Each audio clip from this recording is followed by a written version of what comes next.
Yeah, there it is. It is. It is. Come on. It's there. It's there. All right, we're on live from your ESG corn maze. It's a Business Pants Friday show here at October 25th Studios, featuring Matt Mascardi, analyst hole, Matt Mascardi. That was sad. That was just sad.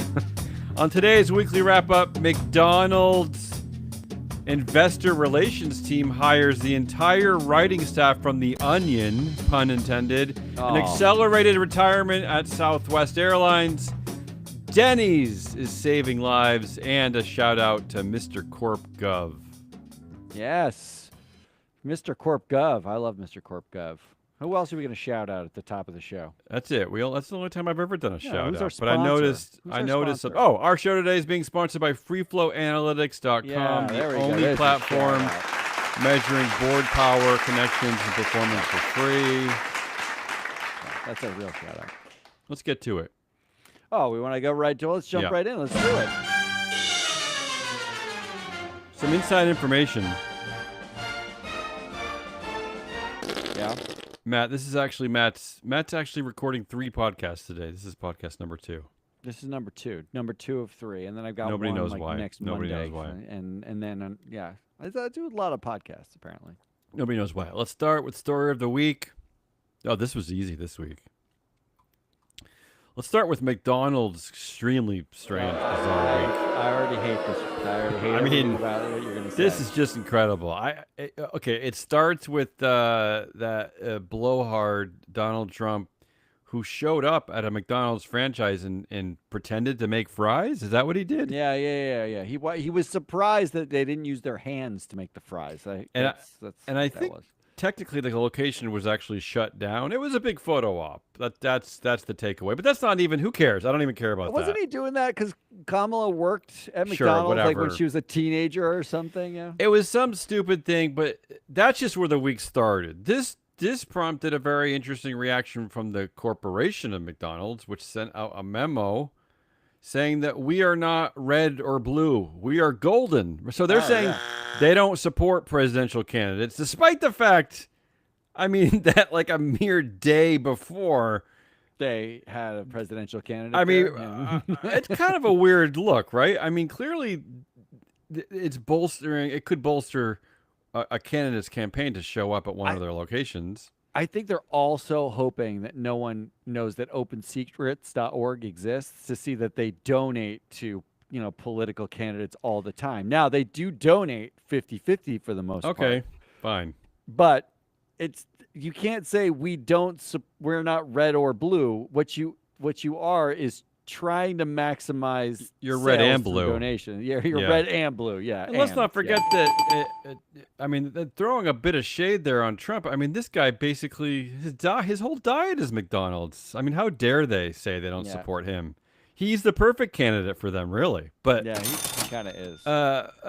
Okay, so that happens, and then a couple of days after Trump shows up at a McDonald's, there's an E. coli outbreak. I'm not. I blame Trump. Well, who else? It had to be, right? If it was Kamala, or if it was like a black man or an Indian woman, the right would already be blaming DEI initiatives, right? Yeah, it's a DEI question. Yeah. DEI failure.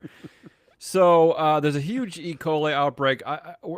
We're not. The end of the story hasn't come yet, but the early reports is that a quarter pounder of all things killed someone and sickened dozens of people. Although I would argue that a quarter pounders are already killing people and sickening others. Really take the E. coli. So I don't know how to read that. And then this prompted several restaurants to start pulling onions, as McDonald's thinks that this problem started with onions. Okay. You said restaurants. I think you meant something else. Food providers, drug sellers, Taco Bell, KFC, Pizza Hut, Burger King. Other reports on this story include the fact that the CDC told McDonald's about potential E. coli outbreak late last week. Oh, so they knew. And then finally, now the FDA is probing McDonald's supplier Taylor Farms as a source of the E. coli outbreak, according to CNBC. Now, I'm actually going to go out on the record and call this a DEI failure because according to comparably.com, only 2 of Taylor Farms' leadership team of 16 are women. So isn't this a DEI failure? So couldn't you? Men failure. Can't I also play this game? This is clearly a problem. Too many men. So I did some research having nothing to do with DEI. That's McDonald's week. Yeah. Go ahead. I found this website called iwaspoisoned.com where literally maybe we should start that website. Maybe we'd make more money if we started that website. It's like a social media-ish / comment site where people put up they ate somewhere and it made them sick. That's all it was. Go ahead. I think I realized what the problem was. Like this person put up there, this isn't the quarter pounder, but this is what they put on like yesterday in the news of the E. coli outbreak. Sunday evening, I had 3 spicy McChickens with American cheese added. Monday morning, Monday morning, I woke up with really bad nausea and diarrhea. Okay, well. Later that day, I had a bit of a fever. Still had the same symptoms on Tuesday. Now it's Wednesday. I have mild diarrhea. All right, well, it's getting better. I found out there was an E. coli contamination in the quarter pounder. Wanted to share this. Maybe the McChickens have been contaminated too. Yeah. Just that he took a picture of his receipt. Yeah. It wasn't just McChickens. He had 3 spicy McChickens with American cheese, a medium fry, a large Coke. Yeah. A total of 2,000 calories. Maybe the nausea and diarrhea is because you ate 2,000 calories worth of McDonald's in one sitting, not E. coli. And it looks like at 10:30 at night. At 10:30 p.m. That's when he got the food. Plus, who's adding cheese to chicken sandwiches? I don't know.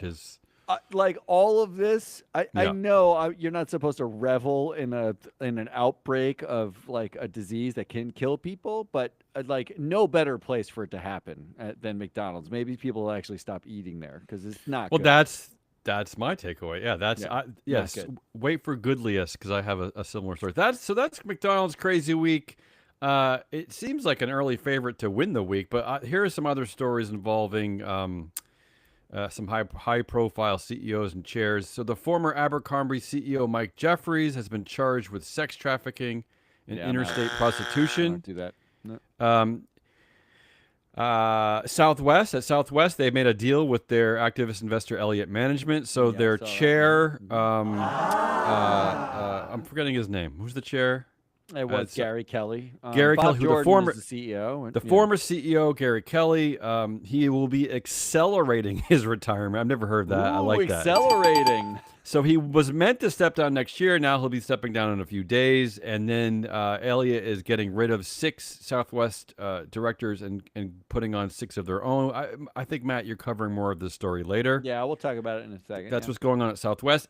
Disney, they had to get into the news. So they're playing the long game here. So what did they do? Did they just drag out an old headline and change some of the dates? So listen to this. Change the number, yeah.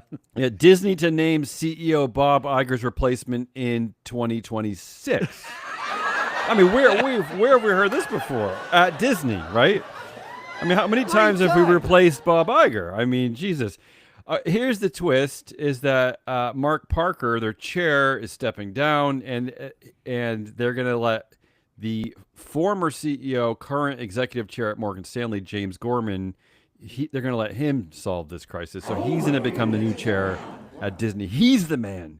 Wait a minute. To replace Bob Iger. James Gorman. Yeah, James. But the headline is Disney to name CEO Bob Iger's replacement in 2026. Disney to name the replacement, not to replace Bob Iger in 2026. Yeah. They're just naming a person. You know what? After the disastrous Bob Chapek reign, maybe it would be smart to keep Bob around and teach the next person for a couple of years, right? Yeah, for like 7 or 8 years. And not just pop in on Twitter and criticize him. he was only the executive chair of Disney, For not less the than a CEO, year, though, right? for a year. Yeah. Okay. So, and he made more money than Chapek did in that year. Crazy. But, okay, so my options here are McDonald's Strange Week, Abercrombie's Lecce CEO, ex-CEO, Southwest's would you call it a loss to Elliott? I guess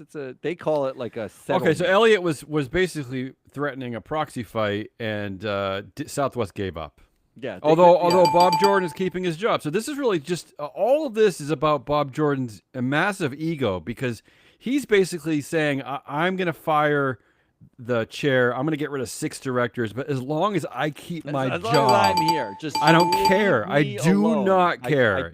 I don't want to do something else. And then Disney's going to wait until next century to name a replacement to Bob Iger, maybe. Yeah. But Mark Parker won't be doing that naming. Yeah. I know you want me to choose McDonald's because that is clearly. I don't care what you name. It seems like the clear favorite to me. Yeah, it is the story of the week. There's no way I can pick something else. That's a lot. There's so much That's impressive. And like I don't. Yeah, there's so much that happened that it's hard to even keep count. That's incredible. There's going to be a lot more is going to come from this E. coli outbreak. It you know what's sad too? You want a McChicken sandwich? But you know what's sad is it's not gonna cause a long-term dent in the amount of people who eat at that terrible place. It's just not. No, it's just not. That's just you have silly thoughts. That's okay. Just silly. All right, let's move on to Goodliest. Come on. All right, let's do a couple of Goodliest. All right, can I just start by saying? Yeah, you go. You go. McDonald's to me is also Goodliest. Why? I picked because at least even if it doesn't put a long-term dent in eating at McDonald's, at least everyone's going to be terrified to eat there for a couple weeks. Yeah. They're going to go to Burger King across the street. At least that happens. Right. So, on a similar note, I have a similar story. Denny's. Remember Denny's? The racist, disgusting diner, and you're probably in your neighborhood. Remember Denny's? Yeah, vaguely. Yeah. They're closing. They're closing 150 restaurants and will reduce their menu. This is the best news I've heard in a while. Nobody needs Denny's. What about nostalgia? Where am I gonna get horrible pancakes at 1 a.m.? What else you got for Goodliest? What else you got? My other Goodliest is SEC. Here's the headline: SEC finds Wisdom Tree, which is a mutual fund ETF company, $4 million for investing in fossil fuels and tobacco in its ESG funds. Here's why I like this.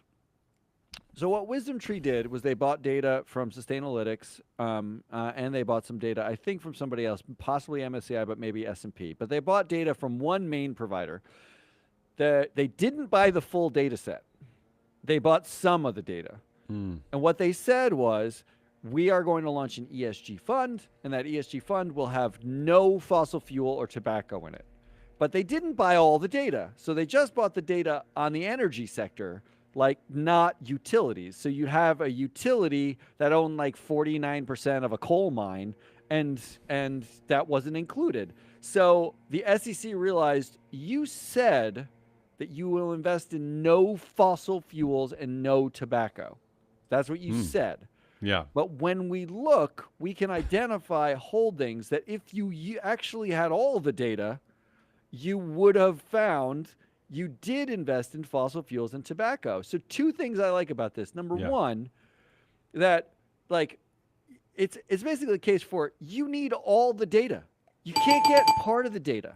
Like if you bought ISS and Glass Lewis and not free flow analytics data, you've only got half the story. Like you've got actually 10% of the story because we are 90% of the data with director votes.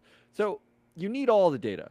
And number 2, I love that somebody's checking these morons who say no fossil fuel, and it turns out it was there. I like that. Like that's the problem, right? Like we need more people checking. Know of a thing, yeah, check something. Maybe the SEC should contract us out to check some stuff. On a similar check note, whatever they want. My other story aligns with yours too. On a similar note, Apple. This is the headline: Apple CEO Tim Cook's other job, helping Nike turn things around. That's why you should be looking at our data. Yeah, he's in there. But people are just, they're blind to this fact that a lot of these people, they're not just at their own company. They serve on multiple boards. They're doing stuff at a lot of places. Yeah. And our influencer data is a great way of kind of understanding who might be in charge at some of these boards. I would ask like Tim Cook at Nike. If Tim Cook has time to go to Nike, like what is he doing? I'm just irritated by a lot of things, but one of the things I'm consistently irritated by is that people just say CEO Tim Cook, CEO of Apple, but it's more than that. He's also helping run Nike, right? I mean, why are we run it? That's right. If LeBron James was playing for the Lakers and the Knicks, we'd be talking about it, right? Yeah, we right. Would. Yeah. So I don't know why. Anyway, we're the only ones who seem to care. So there you go. So are we voting on a good list now? None of these are good. Let's just go for the SEC finds SEC finds wisdom tree. That's the real. That's the only real good one, right? That's good. Let's do asshole lists. Yeah. Come on. Okay. I have 3 options. Number 1 is Southwest, an activist investor, Elliott, strike a deal to keep CEO Bob Jordan as 6 new directors. Now, you talked about Bob Jordan, but look how much we coddle these fucking people. There are 6 directors leaving Southwest. They're accelerating. They're going to be gone November 1st. Gary Kelly is one of those who's accelerating. Gary Kelly is the executive chair. He has been at Southwest for 3 decades. He's been sitting on this board, letting it languish, watching it basically like people herd like cattle to run into column A and get a seat, right? Like this is Gary Kelly, right? Gary Kelly, it makes it look like Gary Kelly's leaving this board. He is not leaving the board. He is going to be chair emeritus. What? I missed that. Correct. I missed that footnote. Gary Kelly. Why? Why? So he's still gonna be in all the meetings. He's gonna be sitting in the back sipping orange juice and saying, "Bob, do you really think we should do that?" As Bob Jordan tries to lead the meeting. He's in the what I call the staring chair. It's a chair where you stare at everybody. So he won't. So just to be clear, he won't technically have a vote. I mean, not that that's what they say. He won't have a vote. But he will have a presence. And I'm sure he will be talking. He will be making decisions. He just won't have that vote. But he probably already controls several of the directors anyway, so I'm sure he'll be influencing their votes. So then it gets to who's left and who's gone. So Rakesh Gangwal issued a statement in that Southwest in their press release thanking everybody and especially thanking Gary Kelly for his long tenure and being like the growth center of growth for this. And it was like, who are you thanking, buddy? He's going to be at the next meeting. Yes, he's just going to be sitting over there. Keep thanking him every time you see him. Yeah. Like it's unbelievable. So then we got the question of I wanted to know who Elliott brought in, right? Like, so they've listed them. We know their names: David Cush, Sarah Feinberg, Dave Grisson, Greg Soretsky, and Patricia Wilson. Yep. Now, those names mean nothing, right? Like, and they also added Pierre Breber. Yeah, I don't know why they in a press release I saw they separated those announcements. I don't really know why. Yeah. Why on earth did they not list every single one of these directors in all of these stories? They just said Southwest gets 6 new directors. Board shakeup at Southwest. The whole thing has been a very strange story. The whole thing, yeah. They're not talking about how Gary Kelly's not actually leaving; he's still physically there, and that they don't name the 6 people coming in. So I looked them up. We actually have Grisson, Soretsky, Watson, and Breber in our data set. The average earnings batting average of those 4 of the 6 is 413. That's their average earnings. Average TSR is 389. An average director bats 500, which means these people are below average. Not one of them is above 500 for these things. The directors that they're kicking out, they didn't name them either in any of these things. Bigler, Biggins, Blunt, Cunningham, Gilligan, and Soltow. Those are the ones who are kicking out. It's been challenging. It has been challenging to find like real information. You have to do a lot of digging. It's unbelievable that like Elliott quote unquote won, and we have no idea based on reading the news, including like the New York Times or CNBC, we have no idea who the people are that they won, right? Yeah. It remains for some reason it remains unimportant to the business news and the investor community, right? It just they just hear 6 directors. That's enough, right? They don't need to know who these people are. So here I did the hard work for you. Yeah. I looked at the skills of the people that they're adding versus the people that they're replacing. Because you'd think what you want is to change the mindset of the board, change the skills, and you get some independence in there. So they're going to be more independent because they were not chosen by, Gary Kelly and Bob Jordan, right? I suppose, but they'll still be beholden to Elliott, whatever Elliott decides it thinks is right. Yeah. But here's the skills.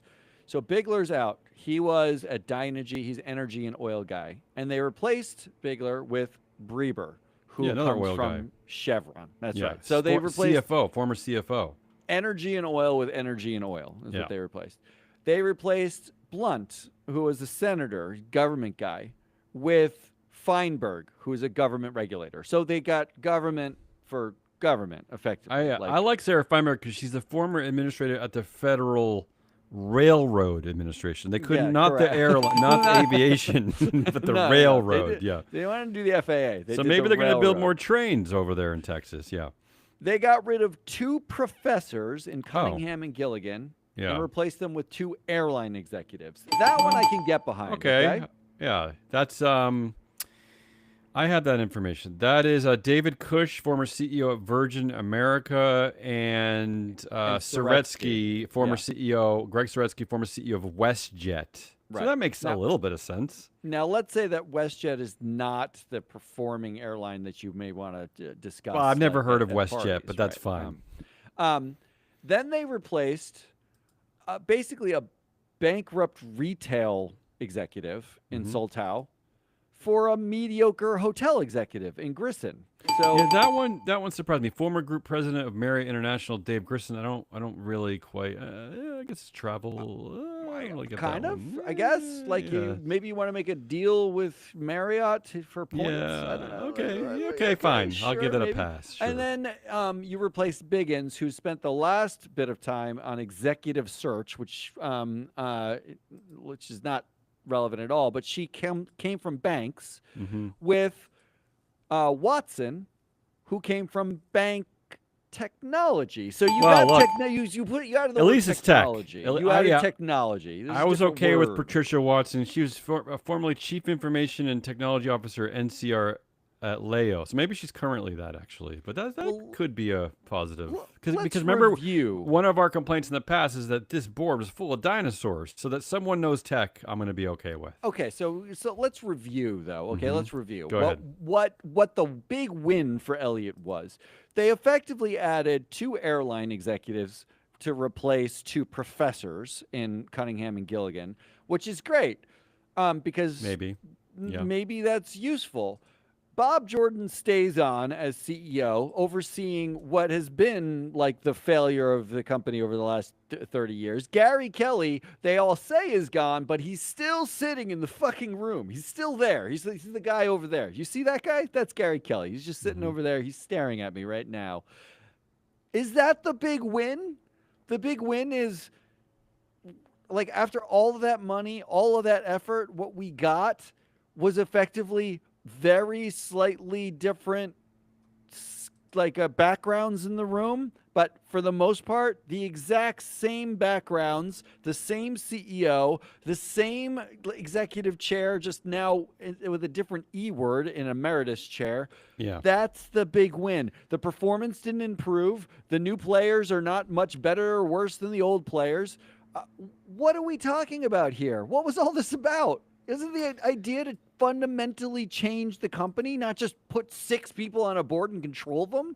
I don't understand this at all. It does feel like a Elliott ego move, right? I mean, I think getting rid of Kelly would have been a shift in the right direction. Having him stay in the meeting room is absurd. It's absolutely absurd. It's absurd. So I'm not sure who the asshole is. Whether or not it's Elliott. Yeah, I don't know what you're saying here. The headline writer, or maybe the process, or maybe how about the fact that that shareholders really don't have input in any of this. Like Right. there should be competing slates. Maybe I've said this on prior shows.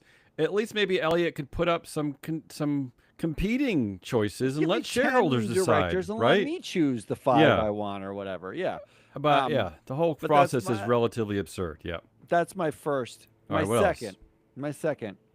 I saw this headline: Teen dies by suicide after becoming obsessed with AI chatbot. I don't know about this story. It doesn't sound good. All right. The company here is called Character AI.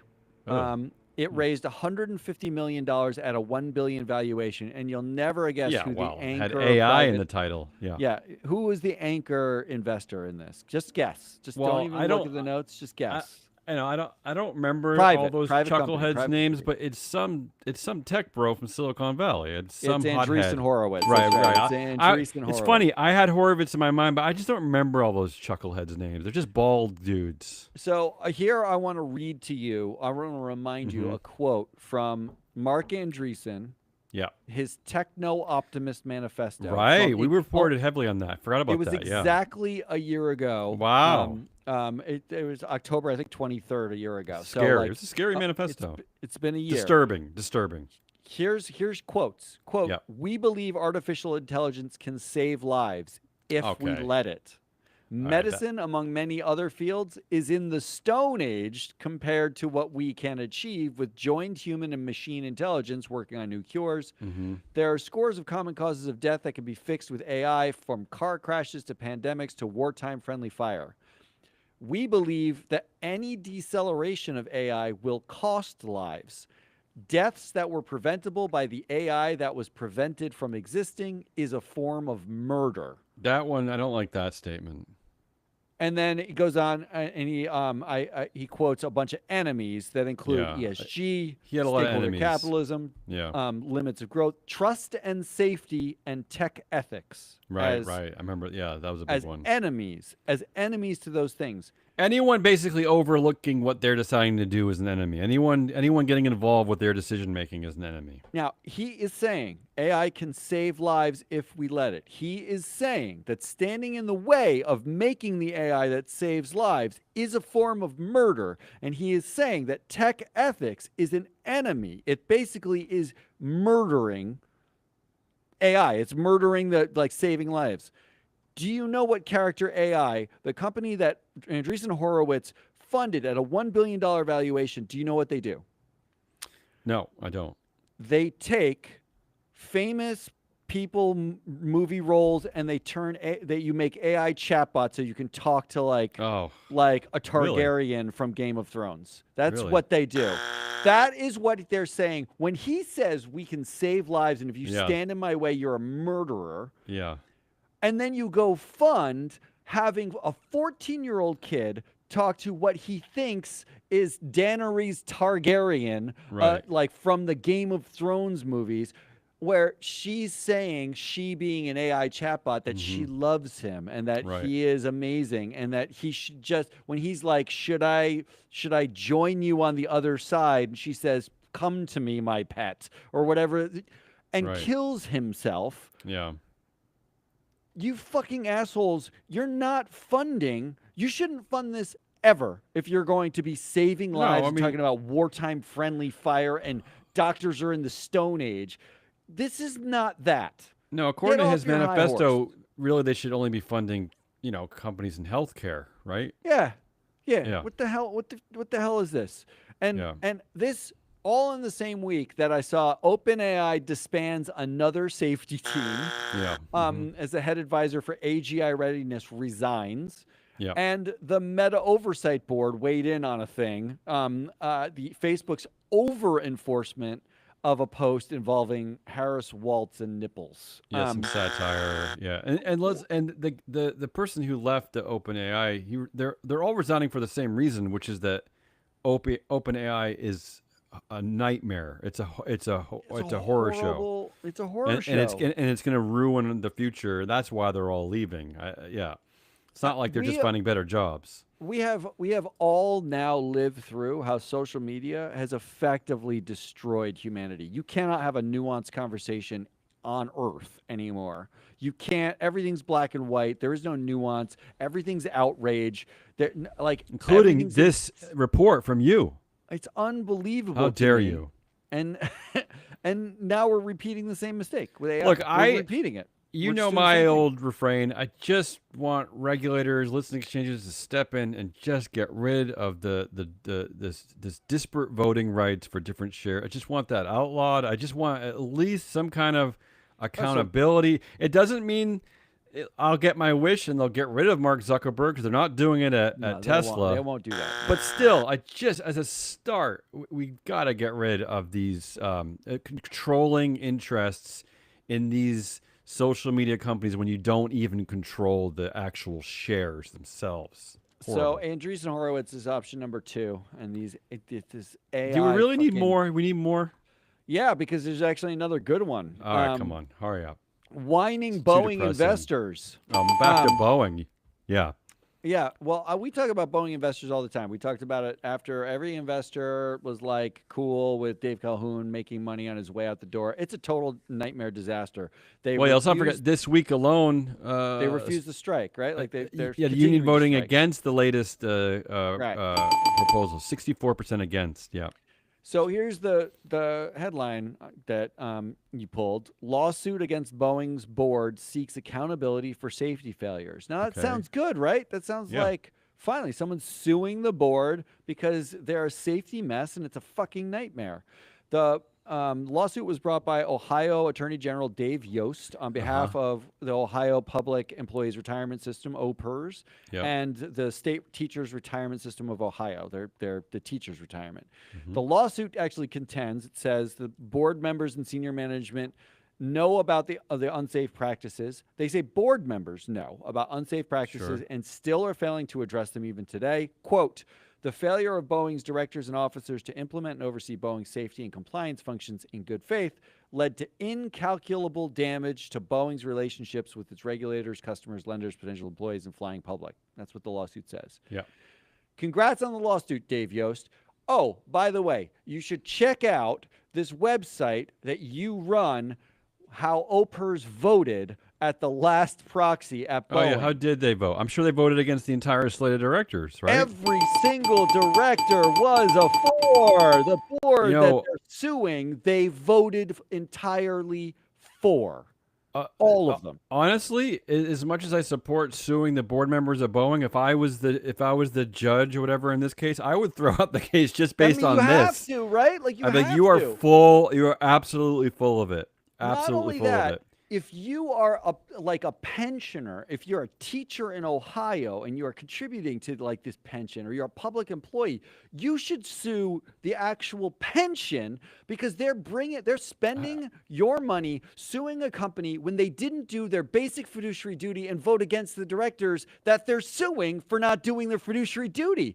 Yeah. That is totally and utterly insane. And their lawsuit isn't about the door plug that happened after the vote. This vote was in 2024. I'm looking at the 2024 vote. This is the directors that they just put in. So it's not even like that. They brought this lawsuit's supposed to span backwards. They don't make available their votes going backwards, but if they voted for this board, guess what? The chances are they voted for every single director that they're now suing. Every single one of them. What a bunch of fucking assholes, because what you got was the headline that says, we are seeking accountability. Meanwhile, you are the accountability, you asshole. Have the opportunity to seek to be held them accountable. What's weird here, too, is that they actually did vote against pay, big deal, but they vote for Dave Calhoun to continue as a board member, the former CEO. And they also vote against every shareholder proposal, including ones that would help stakeholders, customer employees, which they cited in their lawsuit, including like one on gender and racial pay gaps, one on the climate. I mean, they have an opportunity to support stakeholders, and they refuse to do so. They don't care. They refuse. So these are your 3 options now. You've got the fake Elliott win that isn't. No, I'm not going to go for that one. I'm not going to go for that one. Yeah, I didn't think so. Andreessen Horowitz and the funding of basically the opposite of their stupid fucking techno-optimist manifesto. Yeah. And then whining Boeing investors. Basically, have the power to do something and then sue instead. This is like the Exxon to Arjuna, but in reverse. My gut tells me that the leadership of places like Ohio Public Employees Retirement System and the state teachers retirement are good people. They probably mean well, and are probably actually are very well aligned with a lot of the thought process here. But I gotta tell you, I gotta vote for them this week. You actually have an annual opportunity to hold people accountable. To then turn it into a lawsuit, which may or may not be. Maybe it's for PR. I don't know what it's for. But you are absolutely full of shit, or you just don't understand your job duties. I don't know. You don't understand what you're doing. I don't know which it is. Seems to care. I don't know which it is. But. Yeah, I don't like any of it. All right, I would throw out the lawsuit, honestly. Even though I agree with the lawsuit, I would throw it out and being like, you already had a chance to go on record here, and this contradicts what you're saying in this lawsuit, right? Yeah, that's exactly right. Yeah. All right, let's do headline-iest. We're almost out of here. Come on. Let's wrap this up. Headlines, winners, predictions. Mine is just perfect for our company here. I almost included this in Story of the Week, but I thought it worked better down here. This says it all for everything that we complain about and speak on. Microsoft CEO Satya Nadella asked for pay reduction after security slip. At Microsoft there was some, but his total compensation still rose 63%, more than $30 million from last year. This is the state of things. This is the reality. He asked. Do you remember when Jamie Dimon said it would be wrong to refuse the board? Sure. It'd be rude. Yeah. That's why he took the money. All right. What do you got? Mine is hat tip to Mr. CorpGov, his Substack. If you don't subscribe, it's not really a headline, but I see what you're doing here. The headline is proposal number 5. Yeah, not a headline. Assessment of investing in Bitcoin. This is Microsoft's shareholder proposal. This is a shareholder proposal at Microsoft. The National Center for Public Policy Research advised us they intend to submit this proposal. That's the anti-woke, anti-ESG firm, right? The anti-woke firm. What they are making the case for is they are making the case that Microsoft should take the vast sums of cash that it's sitting on and money that it makes because it's so rich, and buy Bitcoin. Really? That was literally what they. I've never seen a shareholder What is our proposal. world coming to, Matt? I don't understand. What is the modern world? I don't understand anything anymore. Really? I don't know. Resolved, shareholders request that the board conduct an assessment to determine if diversifying the company's balance sheet by including Bitcoin is in the best long-term interests of shareholders. That's what it asked. Okay, great. Wow. Microsoft. Wonderful. Yeah, that's what they asked them. Okay, so do you have a winner for the week? Not us, not humanity, but my winner. Jamie Dimon. Oh. Here's why. Seems to win every week, though. He wins when he says, Jamie Dimon says. Jamie Dimon says, yeah. And he wins when he doesn't says. Listen to this headline. Jamie Dimon privately supports Kamala Harris. He just won't say so. He just winner. Doesn't matter if he's saying or not saying. That's correct. It's Nicely I think we're just living in Jamie Dimon's world. It's just that's it. He's a winner. He's a winner. Says a thing, doesn't say a thing, doesn't matter. Everyone's going to cover it. Doesn't matter. I would love to see more headlines about things he doesn't say. Just like Jamie Dimon doesn't say. How about the one Taylor thing that Swift is his favorite artist? How about that he basically says everything, but he won't say publicly that he supports a woman running for president against a fascist scumbag. That's the one thing he won't say. It's the one thing he won't say. He says Gen Z should read more, but he doesn't want to say anything about the thing that might matter for the country. My winner is Shake Shack, which is the only fast food company not currently associated with E. coli. Do you know that? You know that for sure. Well, they haven't recalled their onions, so that one, not that I'm going to Shake Shack anytime soon because they were all over I am poisoned or I got poisoned.com or whatever. But You got any predictions? Predictions. Back to Jamie Dimon for me. Jamie Dimon says that you should feel safe. You should feel safe eating at McDonald's, even though he would never go there. He would never be caught dead there. But you should feel safe. Let's not overreact here, people. Right? Let's not go crazy.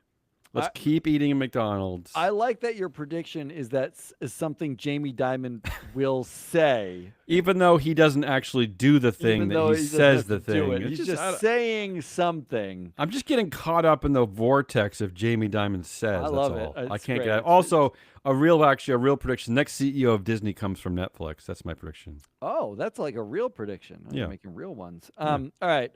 Let's wrap up the show. My final prediction is that the E. coli breakout at McDonald's causes a skyrocketing in Ozempic prescriptions.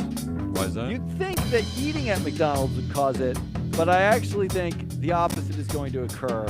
The fear to eat at places like McDonald's and Burger King for getting E. coli increases the rate of people who are just like, you know what, it's just time. I got to stop eating this stuff. Let's get Ozempic now. That's my prediction. That's a real prediction. I think that's a winner. Ozempic cures the world. That's all we got. That's Hazelnut Rallis. I'm your analyst, Matt Mascardi. We are Free Float. Come back next week when we've got more Business Pants shows planned, but also we got a proxy countdown that we're going to put out today. We're covering Lamb Research. And I just covered boards of directors the Shareholder Privacy podcast. It's coming out in a couple of weeks, but you should go check out that podcast feed with Mike Levin and Ann Lipton because they're actual geniuses. Until then, goodbye.